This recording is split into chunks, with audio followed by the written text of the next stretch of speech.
Kuanzia kwa mstari wake wa 12. La Bible dit ceci. Biblia inasema hivi. N'est-ce pas là ce que nous te disions en Égypte? Laisse-nous servir les Égyptiens, car nous aimons mieux servir les Égyptiens que de mourir au désert.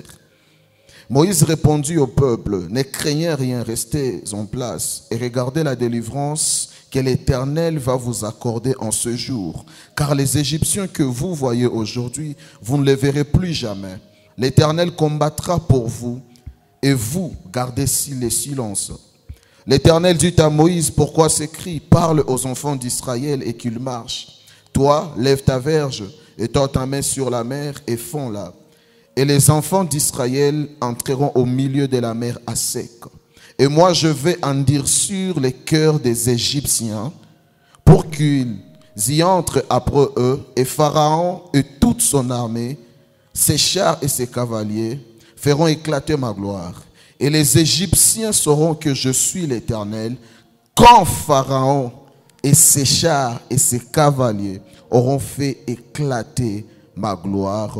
Amen. Amen. Est-ce qu'on peut acclamer pour la parole de Dieu? Shangilia juu ya neno la Mungu. Alléluia. Amen. Nous bénissons le Seigneur pour cet après-midi. Tunamshukuru Bwana kwa ajili ya jioni hii. Et nous croyons que pendant quelques minutes, il va nous faire du bien. Na tunaamini kwa dakika chache atatutendea mema. Amen. Amen. Dans la prière de notre Père, ndani ya maombi ya baba yetu, il est dit ceci. Anasema hivi. Donne-nous aujourd'hui utupatie leo notre pain de ce jour. Chakula mkate wetu wa leo. Cela veut dire que chaque jour, kusema kila siku, Dieu a un pain pour nous. Mungu iko na mkate juu yetu. C'est à nous de demander ce pain-là. Shie tuiombe tu. Alors chacun a le pain dont il a besoin de la part du Seigneur. Sasa kila mtu ana mkate yenye yeye anahitaji kutoka Bwana. Ton pain peut pas être le pain de ton voisin. Mkate yako haiwezi kuwa sawa vile ya jirani. Parce que tes besoins ne sont pas ses besoins. Kwa sababu haja zako haiko zake. Mais j'aimerais juste nous rassurer. Lakini nataka nituhakikishie que chaque jour, kila siku, le ciel peut libérer quelque chose pour ta vie. Mbingu inaweza achilia kitu juu ya maisha yako. Pendant une vingtaine de minutes, j'aimerais nous communiquer quelques pensées. Katika dakika 20 nitawazungumzia mambo fulani. Et j'aimerais que notre attention soit vraiment fixée à la personne de Christ. Na nitaka tuwe makini tukimwangalia Kristo. Aide-moi à dire à ton voisin sortir pour bâtir. Nisaidie waambie jirani yako kutoka ili ujenge. Alléluia. Amen. Sortir pour bâtir. Sortir pour bâtir. Si Dieu peut nous sortir de certaines situations, kama Mungu anaweza kututosha mu majambo fulani fulani, c'est pour que nous soyons en mesure de bâtir quelque chose pour lui. Nili tuwe na uwezo wa kumjengea kitu fulani. J'aimerais nous rappeler 4 choses qui vont nous permettre de placer l'enseignement de cet après-midi. Nilitaka niwakumbushe vitu ine vitafanya tuweke mafundisho yetu jioni hii. C'est que nous ne pouvons pas bâtir pour Dieu si nous ne sommes pas bâtis par Dieu. Hatuwezi jengea Mungu kama hatujajengwa na Mungu. Alléluia. Amen. On ne peut pas construire pour le Seigneur hawezi mjengea Mungu si on ne laisse pas le Seigneur nous construire. Kama hauache Mungu yeye peke ya kujenge na. Et tout le temps que nous passons dans la présence de Dieu, na wakati yote tunapitisha muwepo wa Mungu, lorsque nous venons au culte, tunapokuja muibada, lorsque nous écoutons la parole de tunaposikia neno la Mungu, Dieu est en train de construire en nous des choses Mungu iko na weka ndani mwetu vitu qui vont nous permettre de construire aussi pour lui. ambao vitafanya tumjengee na sie. La deuxième des choses que j'aimerais nous rappeler, jambo ya pili nitaka tukukumbusha, c'est que lorsque Dieu veut bâtir avec nous, ni kwamba wakati Mungu anataka jenga pamoja nasi, il doit nous sortir de tout ce qui peut nous empêcher de bâtir pour lui. Atatutosha mu vyote vinapasha tuzuiza kumjengea. Voilà pourquoi dans Exode chapitre 5, ndio maana ndani ya Kutoka sura 5, avant que Israël ne commence à faire des sacrifices dans les déserts, mbele Israeli ianze kufanya mazabihu ndani ya jangwa, Dieu a d'abord sorti Israël de l'Égypte. Mungu alitosha kwanza Israeli Misri. La troisième des choses que je nous rappelle, jambo ya tatu na wakumbusha,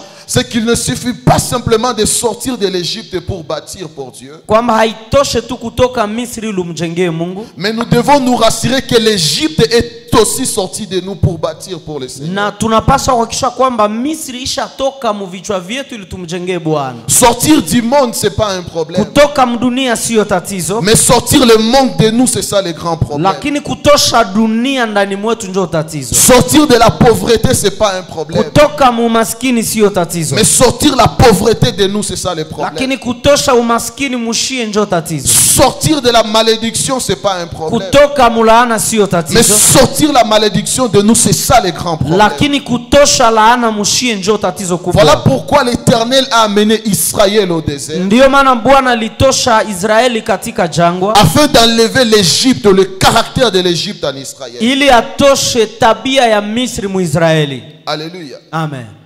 Alléluia. Amen.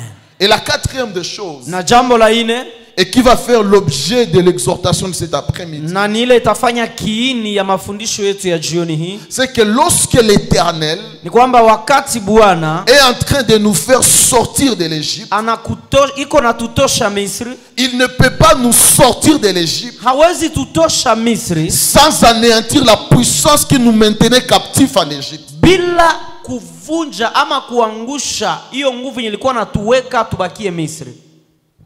Alléluia. Amen. Dieu ne peut pas te sortir de l'Égypte Mungu hawezi kutosha Misri sans anéantir la puissance qui te rendait esclave en Égypte. bila kumaliza nguvu yenye ilikuwa na kufanya mtumwa wa Misri. Israël n'était pas esclave en Égypte par hasard. Israeli haikuwa watumwa wa Misri kwa kubahatisha. Israël était esclave en Égypte Israeli ilikuwa watumwa wa Misri parce qu'il était dominé par Pharaon. kwa sababu ilikuwa imetawaliwa na Farao. Alors pendant que Israël sortait de l'Égypte, Sasa wakati Israeli ilikuwa ikitoka Misri, Dieu ne pouvait pas délivrer Israël de l'Égypte Mungu hangefungua Israeli toka Misri et laisser Pharaon en vie. na aache Farao akiendelea kuishi. Alléluia.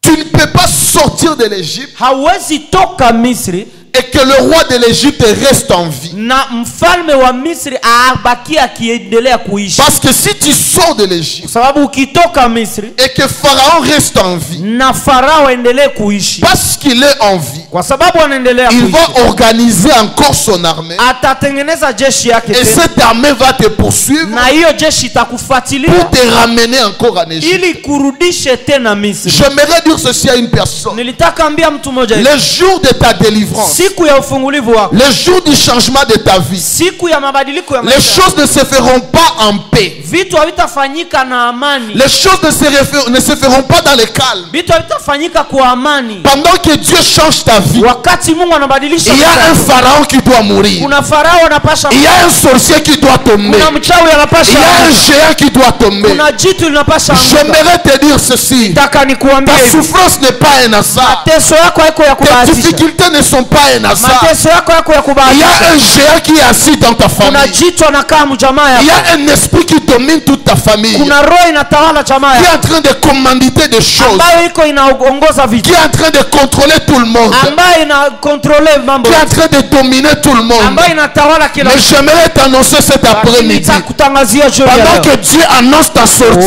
wakati Mungu anatangaza ce kutoka pharaon-là va tomber. huyu Farao anaenda Ce kuanguka, géant-là va tomber. jitu anaenda Ce kuanguka, sorcier-là va tomber. mchawi yule Je n'ai anaanguka. pas entendu quelqu'un dire Amen. Sijasikia mtu anasema amina.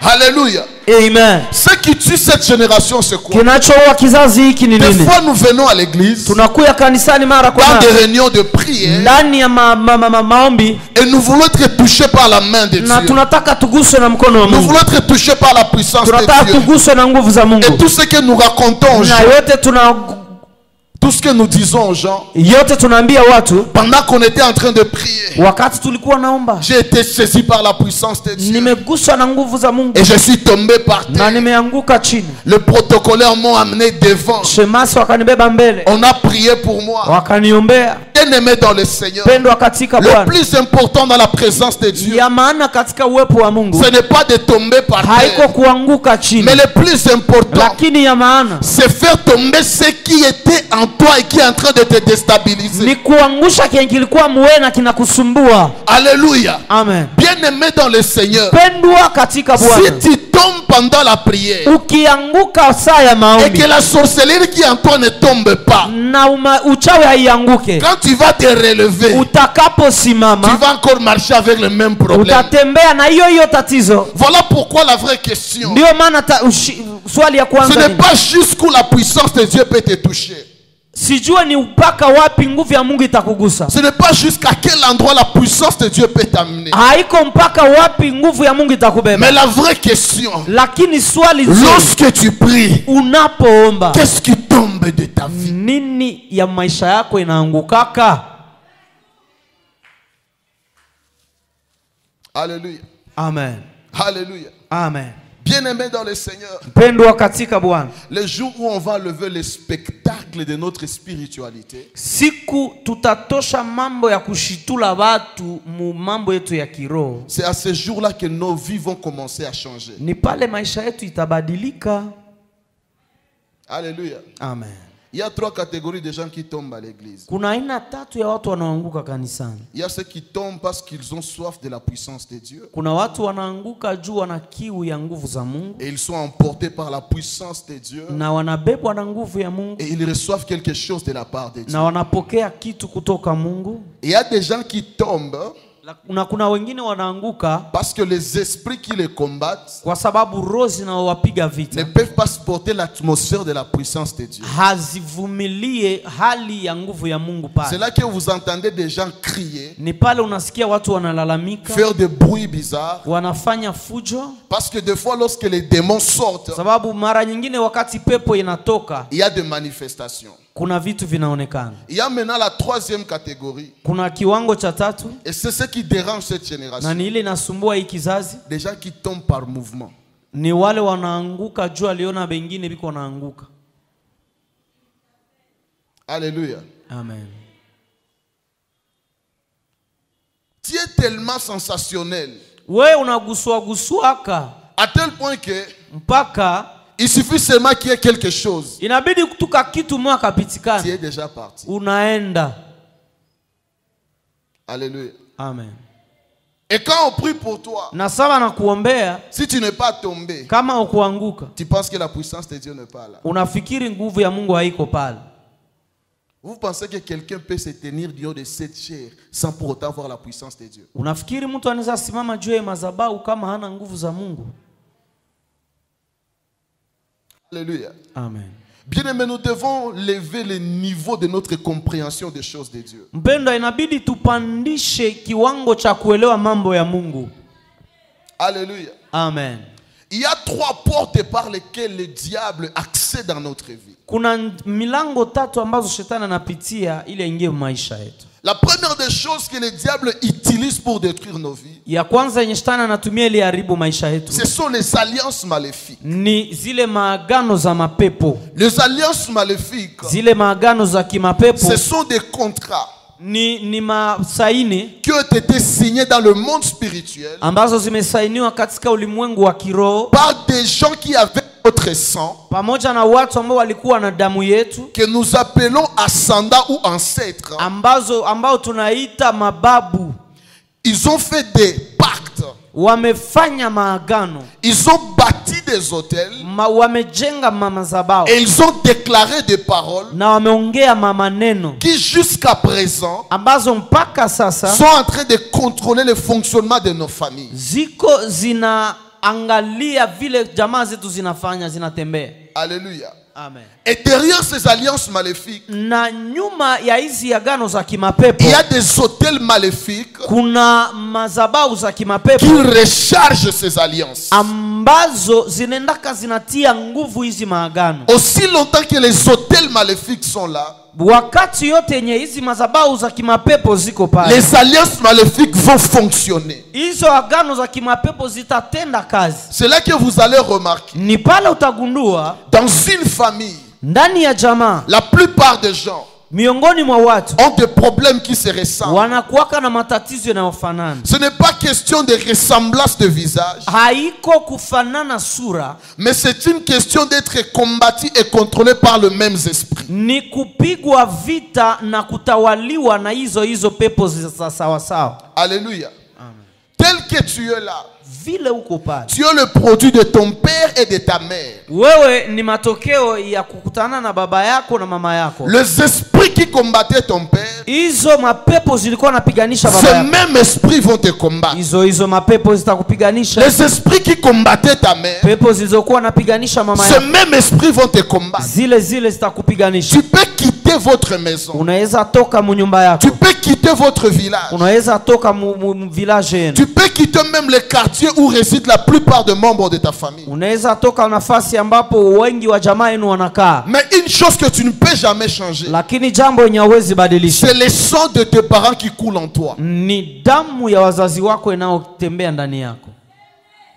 Alléluia. Amen. À partir du sang familial, Kupitia damu ya jamaa, tous les esprits qui combattaient nos parents, roho zote zilikuwa napiganisha que wazazi nous les wetu. voulions ou pas, Uitike ukatae, que nous croyons en Christ ou pas, tuamini Kristo wala hapana, ces mêmes esprits zile maroho vont nous combattre. zitatupiganisha. Alléluia. Amen. Voilà pourquoi, bien-aimés, Ndio maana mpendwa, nous pouvons être assis dans la même église tunaweza kaa mkanisa et moja ne pas avoir les mêmes combats na tusikuwe na vita za sawa sawa, parce que nous ne venons pas de même famille. kwa sababu hatutokee majamaa zimoya. Maintenant, le malheur, c'est quoi? Sasa tatizo ni C'est nini? lorsque tu veux te faire ami de quelqu'un qui n'est pas ami de tes combats. Ni wakati unataka jifanya rafiki ya mtu mwenye haiko rafiki ya mavita zako. Alléluia. La deuxième des choses qui donne accès au diable dans notre vie, Jambo ya pili naopatia njia shetani maisha yetu c'est l'ignorance. ni kutokujua, Alléluia.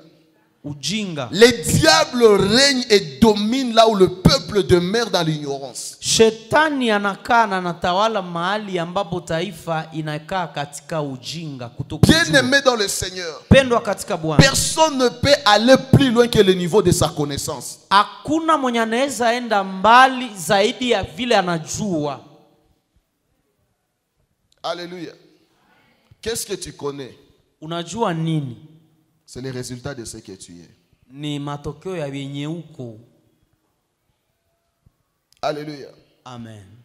Lorsqu'on nous demande d'écouter souvent la parole de Dieu, Wanapotuomba tusikie kila siku neno la Mungu, c'est pour nous amener à un niveau supérieur de la connaissance. ili tubebe mkiwango cha juu cha ujuzi. Il y a un niveau de connaissance que tu peux détenir, Kuna kiwango cha ujuzi ke unaweza kuwa nacho, qui peut faire à ce que n'importe qui ne peut pas jouer avec toi. ambao unaweza fanya kila mtu asikuchezee. Pourquoi on nous ment facilement? Kwa nini wanatudanganya kila siku? Parce qu'il y a certaines informations que nous n'avons pas. Kwa sababu kuna habari zenye hatujue. Bien-aimés dans le Seigneur, Pendwa katika qui Bwana, sont les victimes des faux prophètes? wale wanaodanganywa na manabii wa uongo Ce ni sont des wanani? gens qui n'aiment pas la connaissance. Ni wale wenye watake kujua. Lorsque vous ne voulez pas connaître Dieu en profondeur, Wakati hamtaki jua Mungu kwa undani, vous serez victime de faux prophètes. mtakuwa na matokeo ya kudanganyiwa na manabii wa uongo. Vous serez victime de faux docteurs. Mtadanganyiwa na walimu wa uongo. Vous serez victime de faux pasteurs. Mtadanganyiwa na wachungaji wa uongo. Bien-aimés dans le Seigneur, Pendwa katika Bwana, la Bible est disponible. Biblia iko pale Quand sawa. on te dit quelque chose, Wanapokuambia au kitu nom de Jésus, kwa jina la Yesu, prends le temps de vérifier dans la Bible. kamata wakati ya kuangalia Biblia. Yes. Alléluia. Amen. Tout celui qui connaît plus que toi Yeyote anayejua zaidi yako a la chance de te dominer. anaweza kutawala. Alléluia. Amen.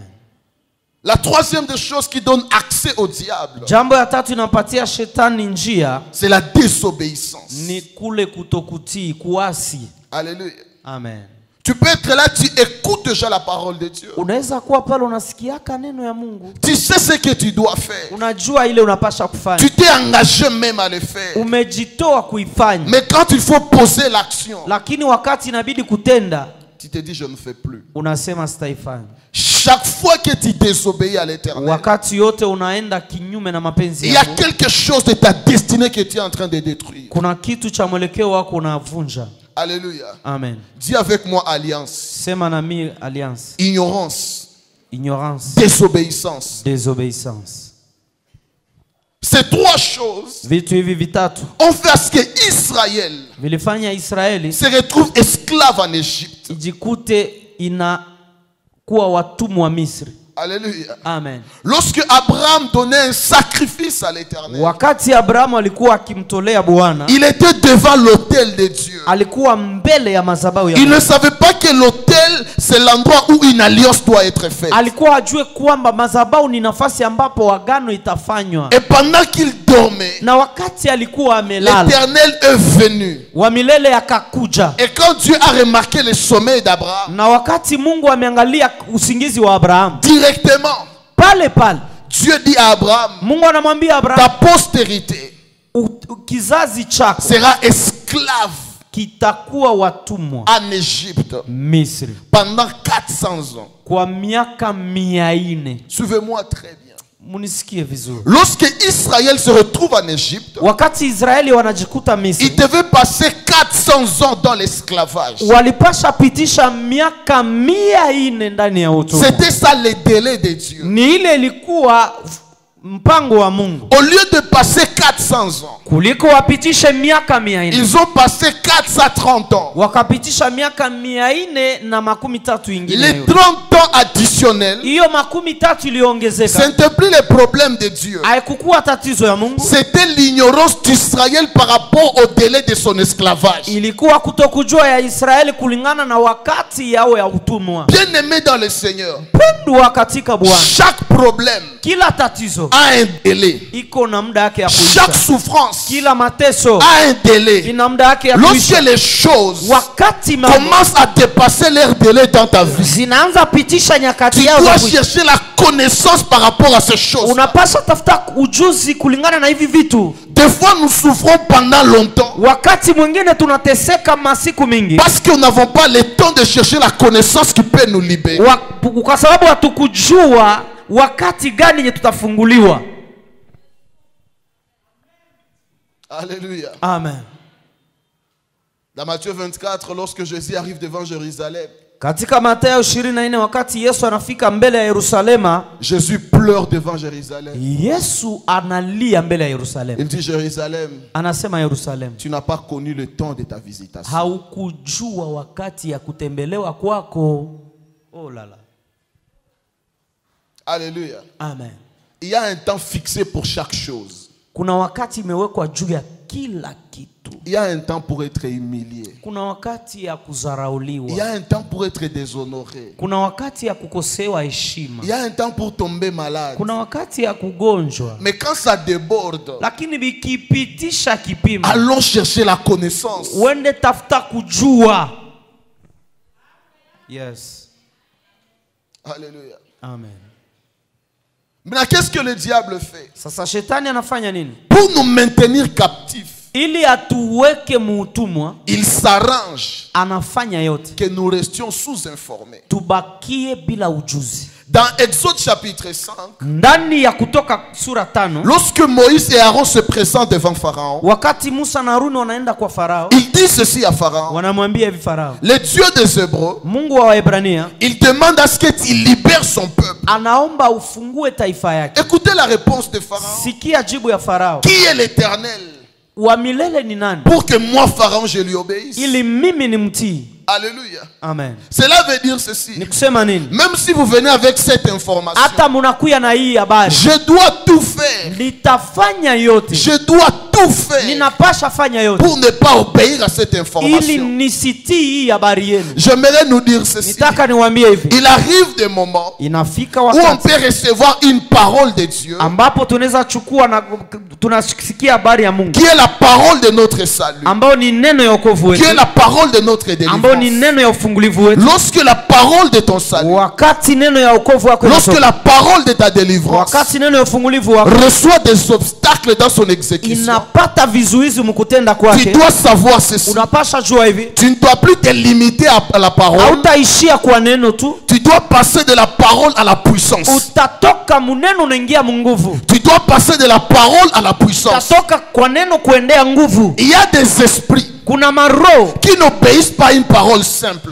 hazitii neno tu yo peke Il y a yake. des situations Kuna hali fulani qui ne changent pas parce que tu as parlé. ambazo hazibadilike juu Il lisema. y a des personnes Kuna watu qui ne vont pas arrêter de te poursuivre parce que tu as parlé. ambao wataacha kufuatilia juu Ils lisema, vont arrêter ta vie wataacha maisha yako lorsqu'ils vont voir la puissance de Dieu. wakati wataona nguvu Lorsqu'ils yako. vont voir la puissance de Dieu. Watakapoona nguvu Je yako. lève ma main cet après-midi. Nainua mkono wangu jioni Je ya leo. déclare et je décrète. Ninatangaza, Je déclare et je décrète que ninatangaza celui qui ne croit plus à tes paroles, kwamba yule que asiamini Dieu maneno te yako, donne la puissance. Mungu anakupa Que nguvu. Dieu te donne la puissance. Mungu akupe Que nguvu. Dieu te donne la Mungu puissance. akupe nguvu. Si ce sorcier-là Kama ule mchawi n'obéit pas à ta parole, atii neno que Dieu yako, manifeste sa puissance dans ta Mungu vie. aoneshe nguvu Que yake Dieu maisha yako. manifeste sa puissance dans ta Mungu famille. aoneshe nguvu Que yake Dieu mjamaa yako. manifeste sa puissance dans ta Mungu santé. aoneshe nguvu yake Que Dieu mjamaa manifeste sa yako. puissance dans tout ce que tu Mungu fais. aoneshe nguvu yake mu vyote vile Quelqu'un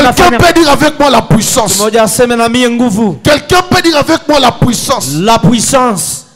Bien-aimé dans le Seigneur, Pendwa katika Bwana. la meilleure façon de comprendre la puissance, Hali nzuri ya kuelewa nguvu c'est rentrer dans la physique. ni kurudia mambo ya fiziki. En physique, la puissance, c'est le rapport entre le travail et le temps. Hapo puissance wanaisema ni wakazi na wakati. Lorsque vous divisez le travail par le temps, Unapogawanya kazi na wakati, c'est là que vous trouvez la puissance. ni pale unapata nguvu. Qu'est-ce que cela veut dire? Inataka sema Lorsque les paroles ne suffisent plus, wakati maneno il haitoshi, faut que Dieu fasse un travail inabidi Mungu afanye kazi à un laps de temps kwa wakati fulani pour que sa puissance soit ili manifestée. nguvu yake ionekane. Et quand est-ce que la puissance est grande? Na namna gani, wakati gani nguvu ni La kubwa? puissance est grande Nguvu ni kubwa quand le grand travail wakati kazi kubwa se fait dans peu de temps. inafanyika muka wakati. Je déclare cet après-midi Natangaza que le Dieu de cette église, Mungu wa hii que kanisa, le Dieu de l'apôtre Gabriel Mungu Tikiko wa mtume Gabriel fasse beaucoup de travaux dans ta vie. afanye makazi En mengi peu de temps, en peu de temps, en peu de temps,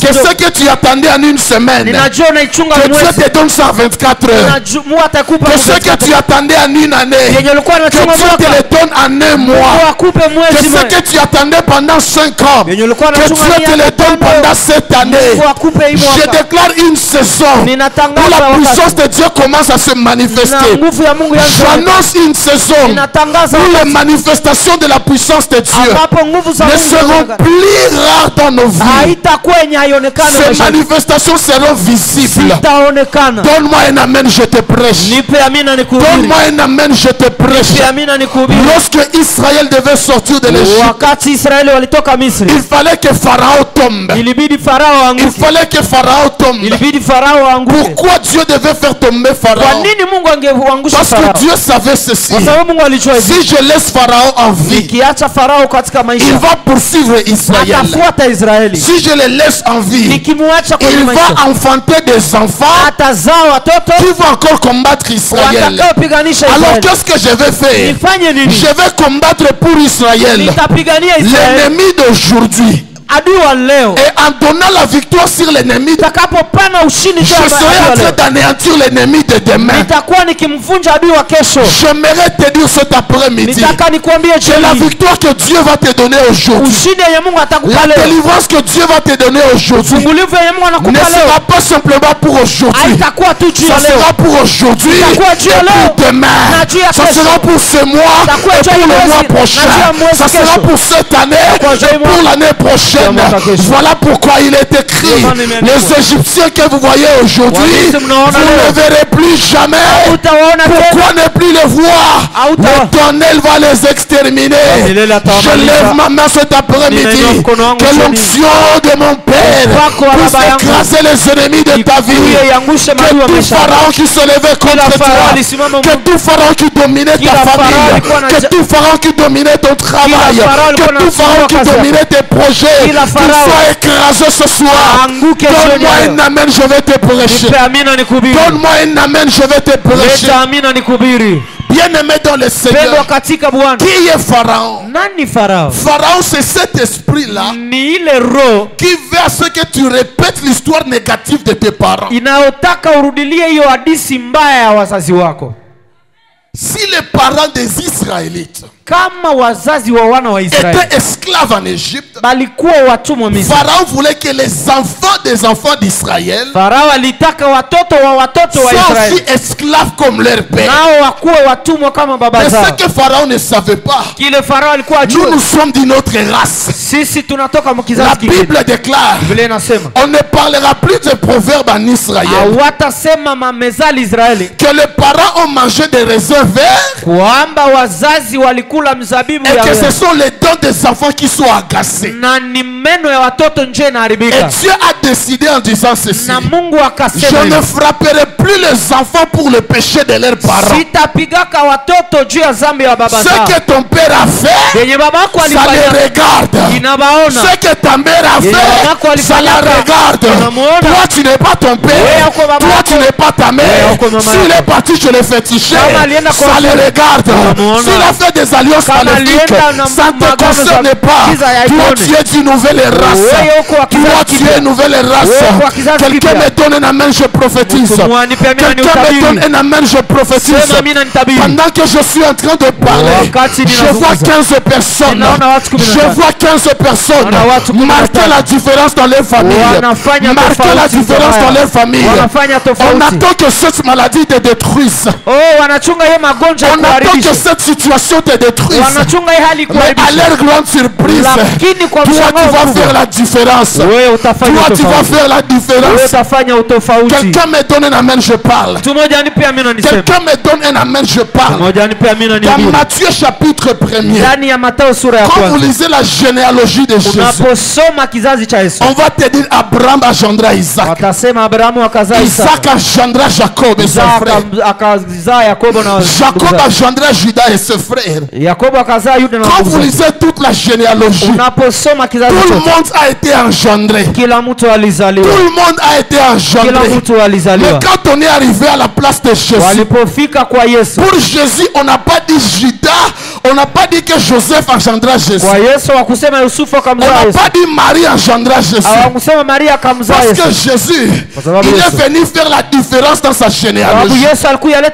Si les autres ont été engendrés, la Bible dit ceci: Marie, la Vierge Marie, c'est par elle que Jésus est venu. La Bible dit Jacob engendra Joseph, l'époux de Marie, de laquelle est né Jésus qui est appelé Christ. Les autres ont été engendrés. Mais pour Jésus, lui il est venu. J'aimerais dire ceci à quelqu'un: si les membres de ta famille ils dépendent des racines des ancêtres, toi tu vas venir simplement. Toi tu vas venir simplement. J'annonce une saison de nouvelles histoires. J'annonce une saison de nouvelles histoires. Toi tu vas commencer une histoire qui ne se trouve pas dans ta famille. Toi tu vas commencer une histoire qui n'a pas de précédent dans ta famille. Alléluia. Amen. Quelqu'un dit avec moi Pharaon. Pharaon c'est l'esprit qui établit des lois pour contrôler une famille. Dans Exode 1 au 22e verset, c'est Pharaon qui dit que tous les enfants mâles qui vont venir au monde seront jetés dans le fleuve. kutupwa ndani ya mto. Pourquoi Pharaon décrète cette loi? Kwa nini Farao analeta hiyo? Parce qu'il a senti une pression dans le monde spirituel. Kwa sababu katika ulimwengu wa kiroho alisikia kuna vurugu qui annonçait la naissance d'un libérateur. ambayo ilikuwa inatangaza kuzaliwa kwa mkombozi. Comme le libérateur voulait venir au monde, Vile mkombozi ataka kuja duniani, il fallait que Pharaon élabore une loi. ilibidi Farao alete sheria. Mais ce que Pharaon ne savait pas, Lakini ile Farao alikuwa ajua c'est que la destinée d'un libérateur kwamba mwelekeo ya mtu atakaye est komboa plus puissante que toute les lois établies de sa famille. ni nguvu zaidi ya masheria zote za jamaa. La destinée d'un libérateur Mwelekeo ya mtu atakaye komboa est plus puissante que les lois établies de sa famille. ni yenye nguvu kuliko sheria za jamaa. Voilà pourquoi pendant qu'on jetait les enfants dans le fleuve, Ndio maana wakati alikuwa anatupa watoto lorsque la mère de Moïse a vu Moïse, wakati mama yake na Musa amemuona, la Bible dit ceci: Biblia inasema hivi, Jochebed Yokebed cacha Moïse. akaacha Musa. Pourquoi Moïse a été caché? Kwa nini walimficha Parce que Musa? sa destinée Kwa sababu était mwelekeo plus yake puissante que la loi de la famille. ilikuwa juu zaidi ya sheria. J'aimerais te dire ceci: Nitaka nikwambie hivi, si tu vois que tu ne tombes pas par le combat qui fait tomber les autres, ukiangalia kwamba hauanguke na mavita zinaangusha wengine, c'est que c'est toi le libérateur. ni kwamba wewe njoo mkombozi. Est-ce qu'un libérateur peut acclamer le Seigneur? Je mkombozi mwana anaweza shangilia Bwana. Bien-aimé dans le Seigneur, Pendwa katika quand tu Bwana, vois le combat que toi tu as connu, wakati unaona vita zenye wewe quand tu vois ulikutana les nazo, moments difficiles que toi tu as connu, wakati unaona vita zenye wewe ulikutana si nazo, on donne tes combats à un autre membre de ta famille, wakipatia mwingine wa mjamaa yako zile il vita, peut disparaître. anaweza potea. Si on lui donne ta maladie là, Akimupatia ile il magonjwa ne yako, peut plus exister. haezi ishi. Si on lui donne les sorciers qui te combattent, Akimpatia wachawi il wanakupiganisha, ne peut pas résister. hatavumilia. Bien-aimé dans le Seigneur, Pendwa katika Bwana, avant de critiquer quelqu'un, mbele ya kumteta mtu, avant de critiquer une personne, mbele ya kumteta il mtu, faut se poser cette question: ujiswali, est-ce que je peux survivre à ces combats? je naweza kuishi muvita zake? Alléluia. Amen. Alléluia. Amen. Bien-aimé dans le Seigneur, Pendwa il y katika a Bwana, des gens kuna watu qui te critiquent, mais qui ne wanaokusema peuvent pas survivre à tes combats. benye hawezi ishi muvita zako. Alors si toi tu survis malgré ces combats, Kama wewe unaishi ngawaje sache que vita, c'est toi qui vas changer l'histoire de ta famille. jua kwamba ni wewe ndio utabadilisha historia ya jamaa yako. Pendant que tu es, Wakati ulikuwa les mtoto, sorciers t'ont combattu, wachawi wakakupiga mais tu vita, t'es quand même relevé. lakini ukainuka. À l'école primaire, Kwa on masomo a ya voulu chuo, te tuer, walitafuta mais tu as kuua, esquivé. lakini Pendant ukakwepa. que tu grandissais, Wakati tu unakomaa, as échappé à la noyade. ulikwepa Tu as échappé kuzama, à des accidents. uliweka Malgré les ulikwepa. poisons que tu as mangés, Ingawaje masumu jusqu'à aujourd'hui tu es debout. Mpaka leo unasimama. Alors j'ai une bonne nouvelle pour Niko toi. na habari S'ils njema ne t'ont pas tué, Kama c'est que hawakukuua, c'est toi qui vas libérer. ni kusema wewe ndio S'ils ne utakomboa. t'ont pas tué, Kama hawakukuua, c'est que c'est toi qui vas libérer. Manake ni wewe ndio J'aimerais utakomboa. dire ceci à une personne. Nitakwambia mtu mmoja La hivi. loi de Pharaon Sheria ya Farao consistait à jeter les enfants dans l'eau. ilikuwa ni kutupa watoto Mais mumaji, ce que Pharaon ne savait pas, lakini kile il y a Farao un Moïse qui va venir. kuna Musa atakaye Il kuja va échapper à la loi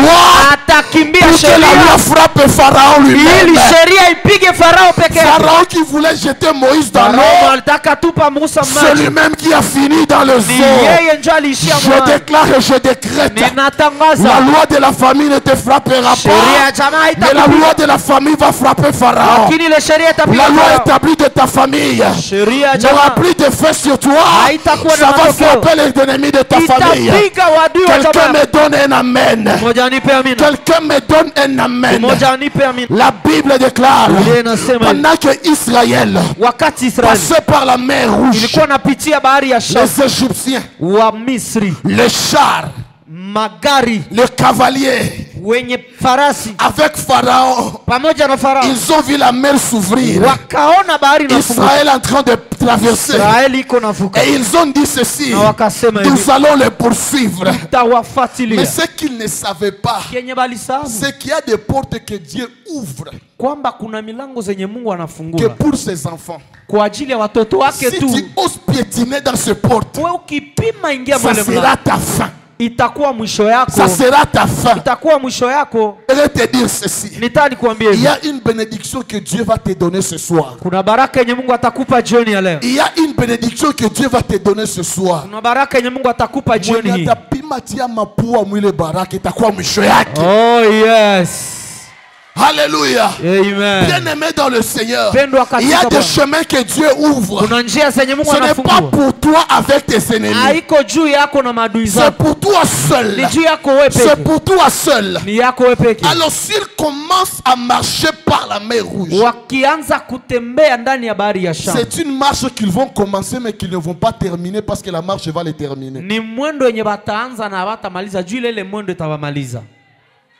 Alléluia. Amen. Il y a des combats que l'on va commencer contre toi mais que personne ne pourra pas terminer. Laisse-les te poursuivre.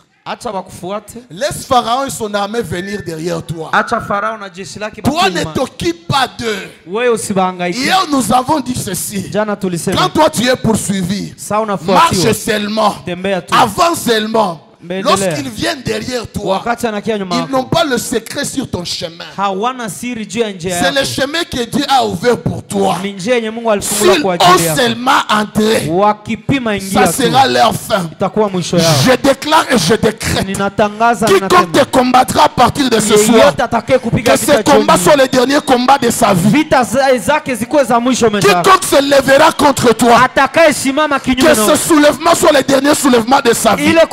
Quiconque te prendra pour ennemi, que ce combat soit le dernier combat qu'il va combattre. À partir de ce soir, tu deviens un danger de mort pour tes adversaires. Tu deviens un danger de mort pour tes ennemis. Tiens-toi debout là où tu es. On va parler sur l'esprit de Pharaon. Tu vas prier juste pendant 3 minutes. Et j'aimerais te rassurer.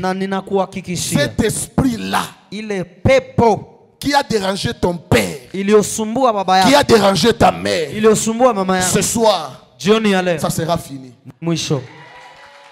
Lève ta main droite. Tu vas prier avec vivacité. Alléluia. Amen. Oh yes. Sema nami Jehova, Jehova. Jehova, Jehova. Ungepandisha sauti uvale kasirani takatifu. Huko masheria zenye zishatesa maisha yako na ujue, lakini magharibi ya leo unaweza zibomola. Sema nami Jehova, Jehova. Jehova, Jehova. Jioni ya leo